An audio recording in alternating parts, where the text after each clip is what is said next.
So guys, as we know, in the US college application process, there is a hurdle called English Language Proficiency Test.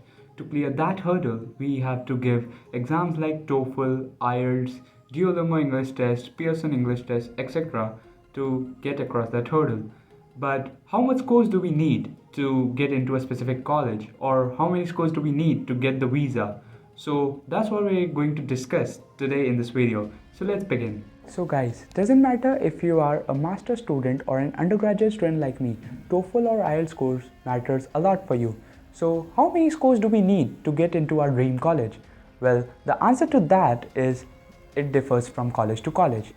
So if you want to know how much score do you need to get into your specific college, you have to go check in through the college and also check in the score requirement for your particular major, as the score requirements for different colleges could differ from college to college and also from major to major. Like if I take an example of UIUC, in UIUC there's a separate requirement to get admitted to the business school, and also there's a separate requirement to get admitted to the engineering school. So you have to look for that.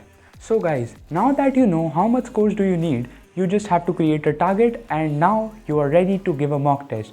So just go and give a mock test of TOEFL and IELTS and just see if your score comes in a range of your particular requirement. Well, if the score doesn't come in your range, then don't worry, practice more and you'll get through the exam.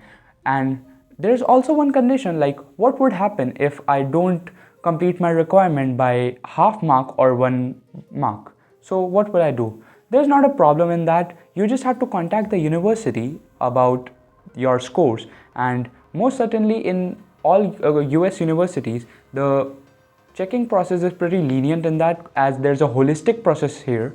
But still, some colleges are a bit strict about the score policy and some colleges are a bit lenient. So you just have to mail them and ask them that this is your TOEFL score, so will you be able to get selected? And if they say yes, then yeah, you are ready to fill your application. So well, now comes the question, how much score requirement is there for TOEFL and IELTS for the visa? So to be honest, there is no direct requirement for TOEFL or IELTS score for the visa. But if you are confident enough in your interview and you are giving every answer confidently, then nobody would ask you for your TOEFL or IELTS score. Sometimes if the visa officer aren't sure about your university, like they're not known to the university, maybe they would ask for your scores. So you should definitely keep it in your folder. And if you ask, in my case, I wasn't asked my TOEFL or IELTS score because my university was great enough and the visa officer also knew about my university. So they didn't ask me for the TOEFL or IELTS score. But still, you should keep it in your folder all the time. So that was pretty much for today. Thank you so much guys for watching, and I'll see you guys in the next one. Goodbye.